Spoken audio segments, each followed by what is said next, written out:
Man in Babylon by George S Clason. Babylon হচ্ছে এখনকার ইরাকের ভেতরে একটা জায়গা। বইটি 1926 সালে প্রকাশিত হয়েছে। খুবই জনপ্রিয় এবং ইন্টারেস্টিং একটা বই, পুরোটা পার্সোনাল ফাইন্যান্সের উপর, কিন্তু কিছুটা অদ্ভুত, কারণ বইটা পুরোপুরি ফিকশন না বা নন ফিকশন না, বাট যে কথাগুলো বলা হয়েছে সেটা এখনকার মডার্ন ইকোনমিতে অ্যাপ্লিকেবল। এখানে অনেকগুলো লেসন আছে, তার মধ্যে মজাদার একটা লেসন হচ্ছে 5 রুলস অফ গোল্ড। এখানে গোল্ডের কথা বলা হয়েছে কারণ তখনকার মেইন কারেন্সি ছিল গোল্ড, বাট আপনি চাইলে এখনকার যে কোনো কারেন্সির সাথে এটাকে মেলাতে পারবেন। পুরো বইটাই ওল্ড ইংলিশে লেখা, আমি চেষ্টা করছি সহজ বাংলাতে বলার। ফার্স্ট রুল হচ্ছে আপনি যদি আপনার 10টা গোল্ডের মধ্যে একটা গোল্ড জমাতে পারেন তাহলে আপনার গোল্ড বাড়তে পারে।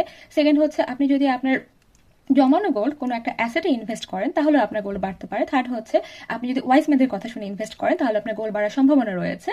4 নম্বর হচ্ছে আপনি যদি আপনার গোলটা এমন জায়গায় ইনভেস্ট না করেন যেটা সম্পর্কে আপনি জানেন না তাহলে আপনার গোল সেভ হবে। 5 নাম্বার হচ্ছে স্ক্যামারদের কাছ থেকে নিজের গোল যদি বাঁচাতে পারেন। যেমন অনেক সময় আপনাকে অনেক এসে বলবে তোমার 10টা গোল্ড আমাকে দাও, আমি সেটাকে বাড়িয়ে 200টা গোল্ড বানিয়ে দিচ্ছি। আপনি যদি এই ধরনের টেম্পটেশন থেকে নিজেকে বাঁচাতে পারেন তাহলে আপনার